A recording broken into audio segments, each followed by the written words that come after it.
Hello and welcome to the Female Founder Friday podcast with me, Lindsay White. I'm passionate about helping female entrepreneurs be great leaders, build high-performing teams, and create inspiring workplace cultures through innovative talent programs and practices. Because when people feel like they belong at work, they deliver their very best and businesses thrive. The Female Founder Friday podcast is all about connecting with the most incredible female entrepreneurs to talk about their journey to creating their own business, the mistakes they've made along the way, and how they view their own leadership. And I'm challenging all of my guests this season to take my leadership style quiz. And during each episode, we'll be digging into their leadership style and how it impacts the way they lead in their life and their business. And if you're interested in learning more about your leadership style and want some of my top tips to help you lead more effectively, you can take the quiz right now. Just check out the show notes or head over to highvoltageleadership.ca and click on the button at the top of the page that says Take the Quiz. Then you can share your results, connect with my guests, and join the conversation on Instagram by following me at highvoltleadership.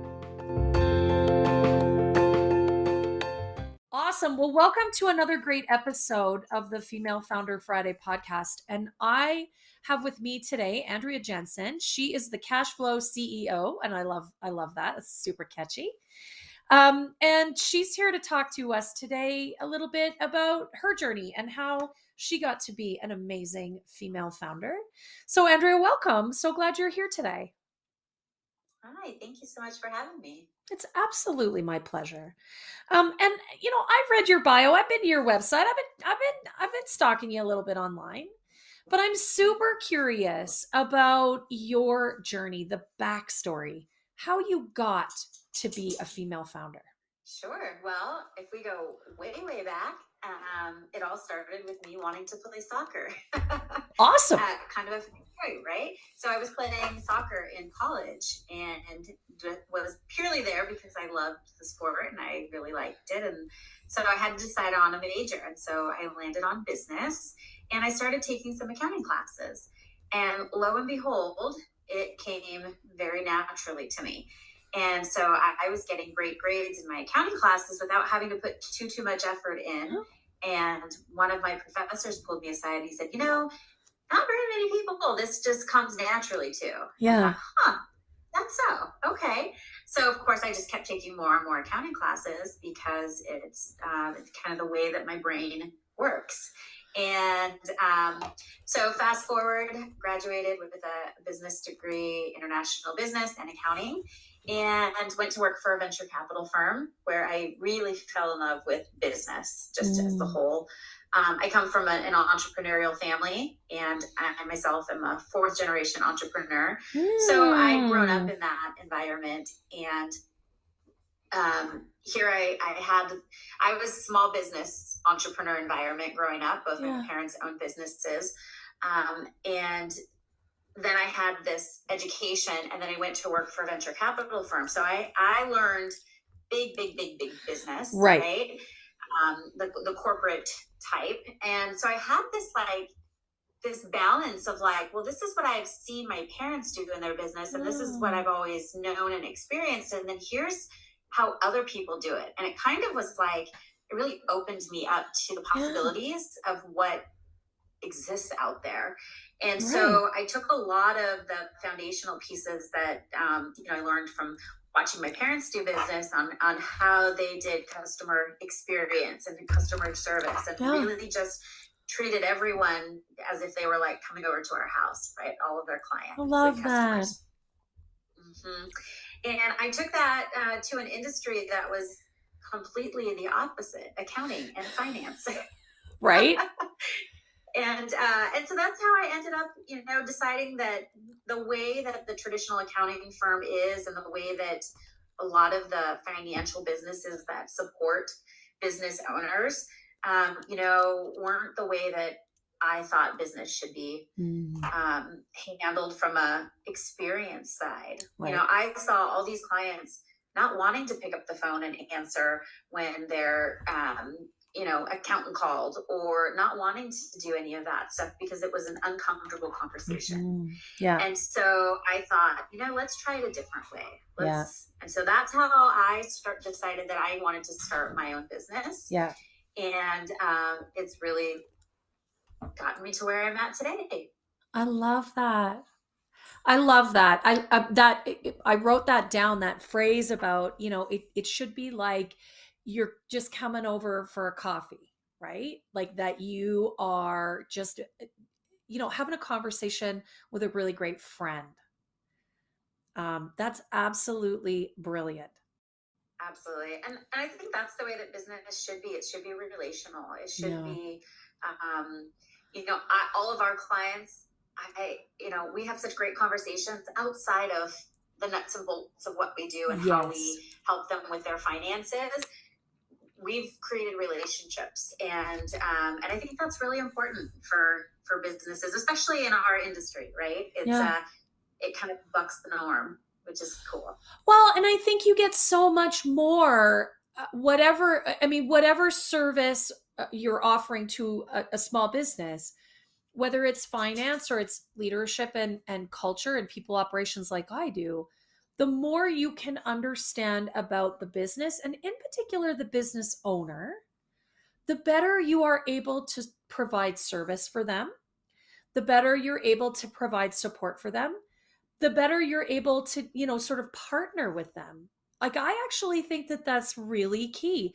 If it's just transactional, you're not giving them all the things that they need and deserve from you, from your organization. Yeah, absolutely.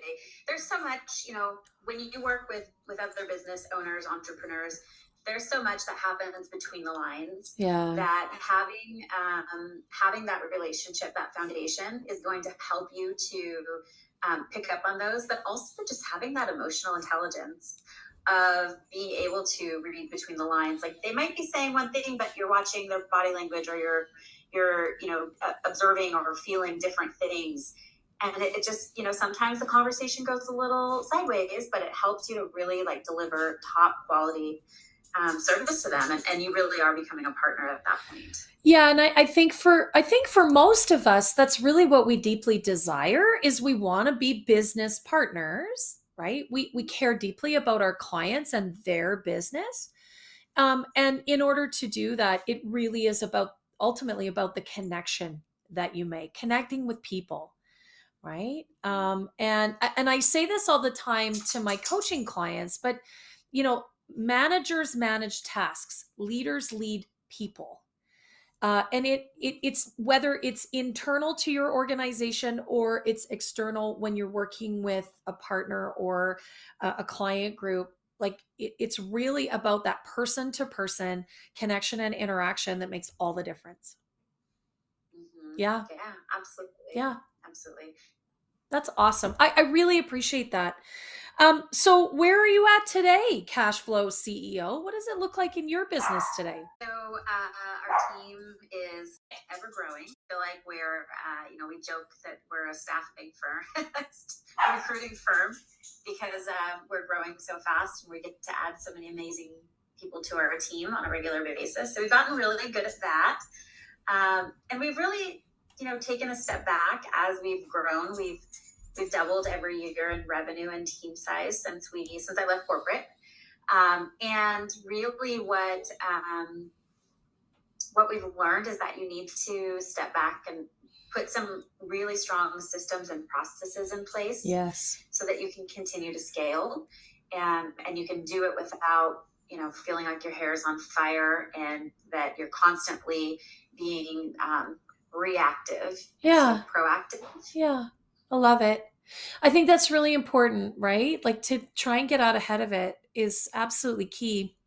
But you said something that I think is critical, and I'm certainly hearing a lot, over the past several months with the clients that I work with, the other guests that have been on the show, the women that are in my professional and entrepreneurial networks, is that recruitment is the hot topic, right? Everybody is, working so diligently and to some degree struggling to find top talent for their organization. And it does feel like it's a constant level of recruitment, whether the business is growing or whether it's just, experiencing some of that turnover as people move. And we've been talking for a while now about the great resignation, right? Like, people are, their priorities have shifted and they're moving. And that's a lot of work to keep up with, with all that. I mean, you joke that you're like a staffing firm. That's probably not a joke. I mean, you're probably spending a lot of capacity on that right now. Oh, yeah, absolutely. Absolutely. I think also, something that's really interesting that's happening right now in the accounting industry is that there's a large number of the accountants, CPAs, tax preparers, CFOs, all the things that are retiring. And some of them maybe took an early retirement because of everything that's been going on. Right. Yeah. And then there's not enough graduates coming out of college with accounting degrees. So you have this stress on the middle skill set, middle level, if you will, of the accounting industry. Yeah. And so it's really, the good quality candidates out there are, rising fast in the accounting industry. And so it's a dynamic time right now to be in this particular field. And it's just really interesting. It's like, as a female founder and as a visionary, we're looking at ways of like, how do we get more of, people interested in accounting, and how do you get more, how do we do our own training to elevate somebody's skill sets faster than working years at a job doing, repetitive stuff that really doesn't teach them a lot, but they, so we're always looking at how can we do it better and faster and really help that stressor that's happening right now. I love that. And I think it's really key. I mean, recruitment and having a great recruitment brand and strategy is one thing. And it is important that you really have those pieces in place. The old adage that you hire slow and fire fast, really, it's succinct and it's true. And having a great process in your recruitment is absolutely key. But the other side of that is the retention factor. And what can you do to keep talent in your business? First and foremost, what's your onboarding process? Once you actually hire someone, do you do a good job actually getting them integrated in your business? And we would talk about speed to contribution. How quickly can you get them contributing in a meaningful way? Certainly that plays into some learning and development things. How do you upskill them quickly? And yes, how do you retain someone by really encouraging not just career paths, but actual growth and development? That's up for many people, especially our younger generations. We're getting those Gen Zs into the workplace. They actually really value that. Investing, showing that you're ready to invest in them that's really important for them. It shows that you value and respect them. Yeah. So I love that you're already thinking that way, because some employers are a little behind on that. Yeah. Well, it's, it's one of those things where you really have to look at, you're creating your own ecosystem. So as your company scales, you've got to be able to expand in all areas simultaneously, while, at a new level of revenue and transaction volume and clients, something is going to break. One of your systems is that's just inevitable, right? And so it becomes this dance of staying in flow with all of those systems and all of the engines humming at the same time. So just as fast as you're bringing in clients, you've got to be bringing in that team.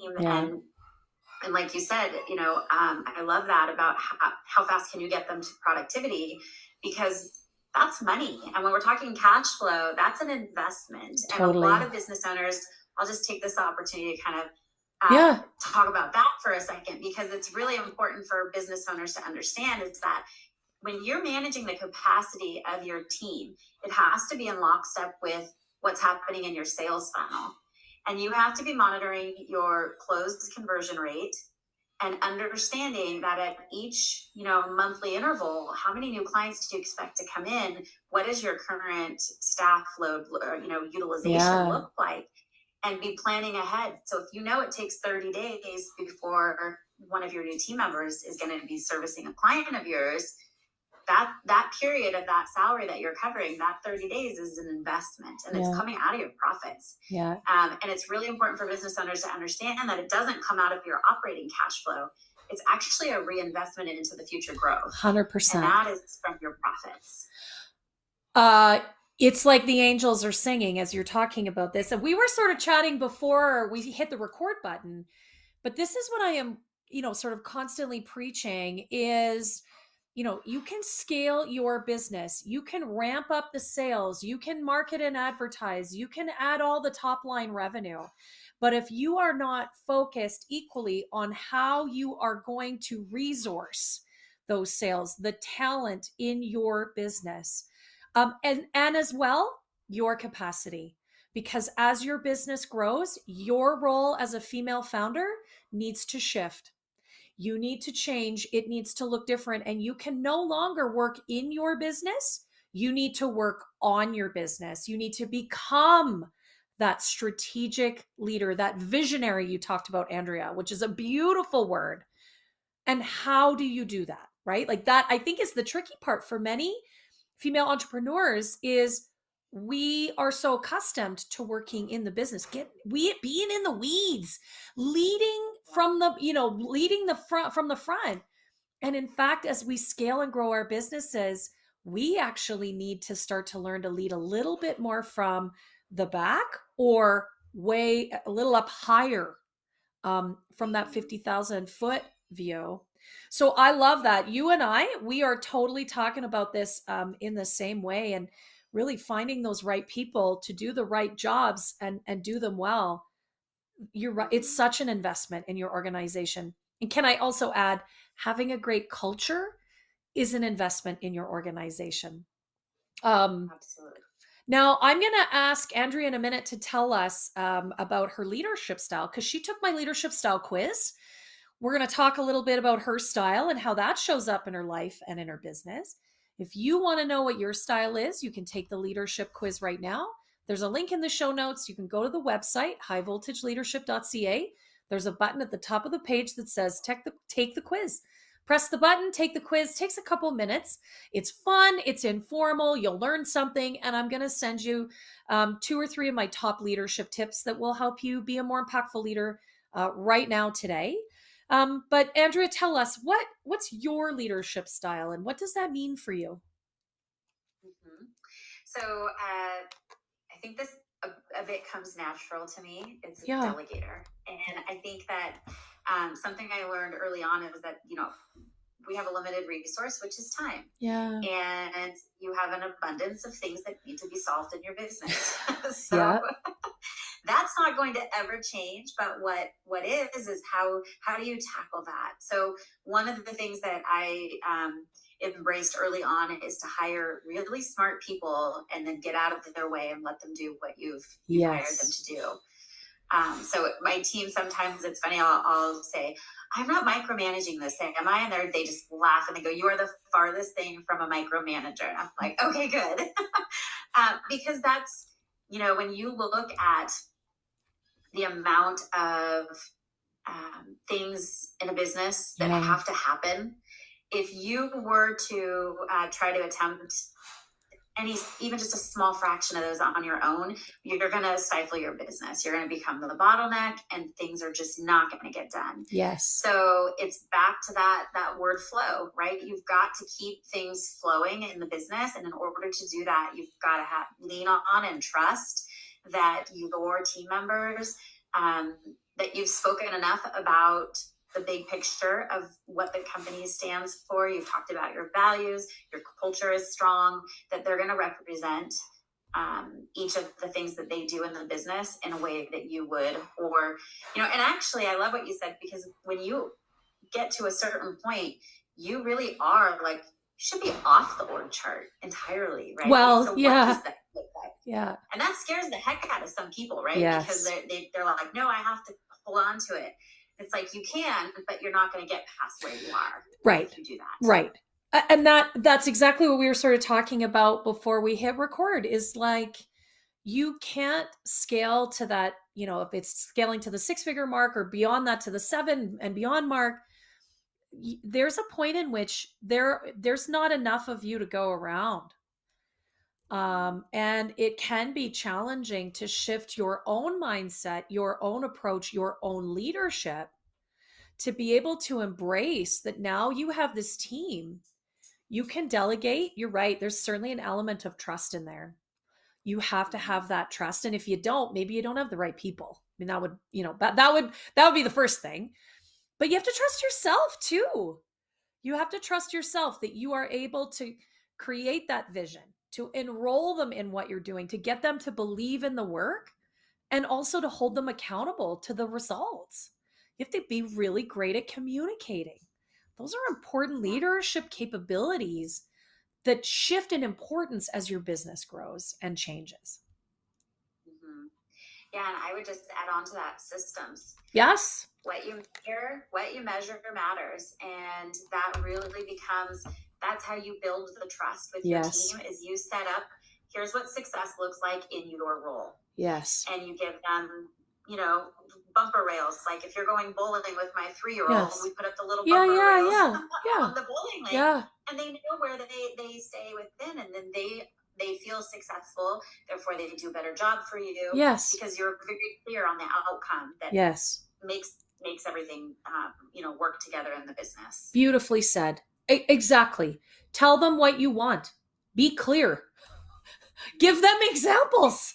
Absolutely. And I think that's probably one of the issues, they say in business and entrepreneurship, that if you want to grow your company by 20%, you as the leader have to grow by 40. Yeah. Right. And that is that you have to already have that vision and be 2, 5, 10 years down the road in your head and leading them towards that. And if you don't know where you're leading people, well, they're going to go wherever they go.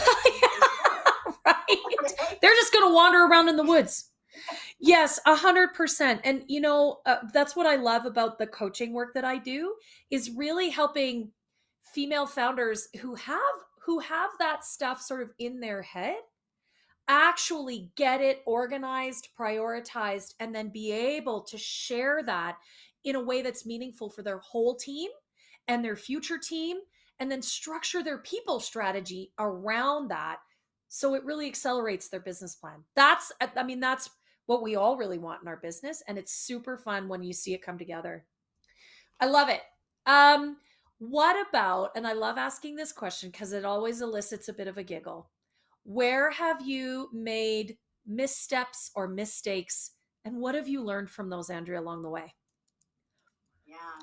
Well, one of the big ones, I think, we all go through at some point, is your sales grow faster than your team and your ability to deliver on those. And sometimes we see this quite a bit in our work that we do with business owners. They think that more sales will solve everything. So I'm having cash flow problems, just go make more sales. I'm having this issue, go make more sales. Right. And it feels good in the instant gratification, but the ramifications of that decision usually come back to bite you several times, right, over the next couple of months, if you will, because what's happening is there's a root problem in your business model, and just selling more is not going to solve it. No. It's a Band-Aid on a gaping wound, right? And so I argue it would make it worse in certain circumstances. It does. So that's what we had to learn a few times the hard way. Yeah. Instead of having the discipline to slow down enough to figure out what was the problem, we just thought, just sell more. We just need more money coming in, and then we can be able to hire or whatever we thought would solve it. We were moving too fast, and we weren't being as diligent as we should have with our business model. What you just said there totally resonated with me. The discipline to slow down and reevaluate. And I think that is just beautifully articulated, Andrea, because it does take discipline, because we want so badly to drive our businesses and be successful and high performing and service all the clients. I mean, we're very passionate about our businesses. It takes a lot of discipline to say, wait a minute, we just need to hit the pause button for a moment here. Really take a look at the landscape and what is happening in our organization. Is our business model right? Is our people strategy lined up? Where's the disconnect here?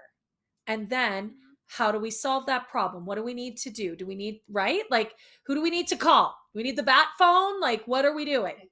I think that is just so beautifully said. And if you're listening and there's anything else you take away, the discipline to really pause and examine in those moments where the wheels are kind of wobbly. I love that's just brilliant. Thank you for that, Andrea. Yeah, thank you. And I'll add to that too, is that I think where most business owners don't have the tools to do that is that they don't have a management dashboard that's tracking their KPIs. They don't have a forecast and a budget that they're running their business off of.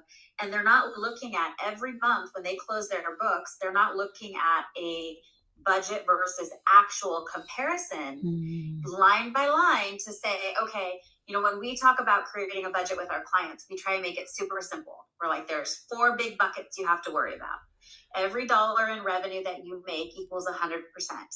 And that 100% gets allocated over those 4 buckets, depending on your business goals, your business model, all the things, right? So that's where your CFO should help you be planning. But your cost of goods sold, your general and administrative, your marketing, and your profit. Those are the 4 big buckets. Makes sense. And it's super easy, right? Cost of goods, should be no more than 40% of what your revenue is. Your G&A, somewhere between 20 and 30.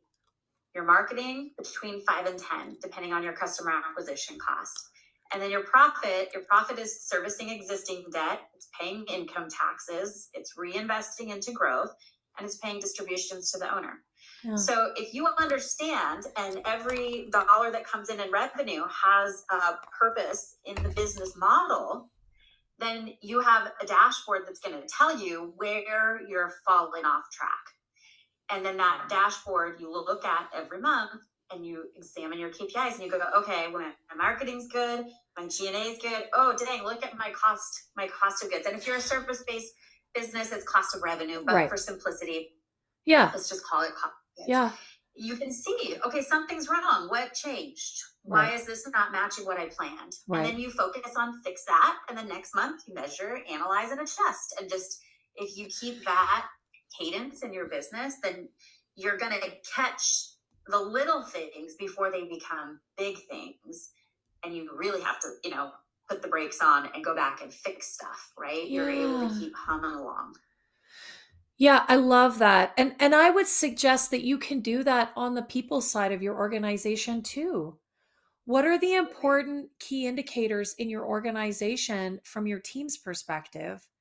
And then how do you manage those effectively and keep track of them so that if, hey, our turnover is getting a little high? That's an easy one to track, right? In many organizations, you can really understand that. You can understand your engagement level. How are people feeling? How are they performing? How are they tracking in some of these, places that they're supposed to deliver? When you match those 2 things up, that is super powerful data in your business to understand not only the financial side, but I would argue the people side too. What incredible insights you could have into your organization when you match those things up. Absolutely. I love that. Well, Andrea, it's been such a pleasure. And you, if nothing else, you just offered us incredible value in terms of how we can look at our business and understand the financial health of it. I really love that. What a great takeaway from today's conversation.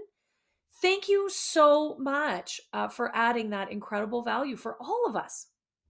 Oh, you're welcome. It's my pleasure.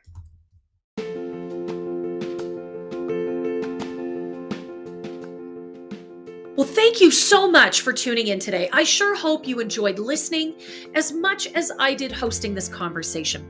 And if you did enjoy today's episode, would you do me a favor? Would you give the episode a 5-star review and share it with all of your friends? I would really appreciate that. I've got a goal to impact 1,000 female founders, and with your help, we can really amplify this message.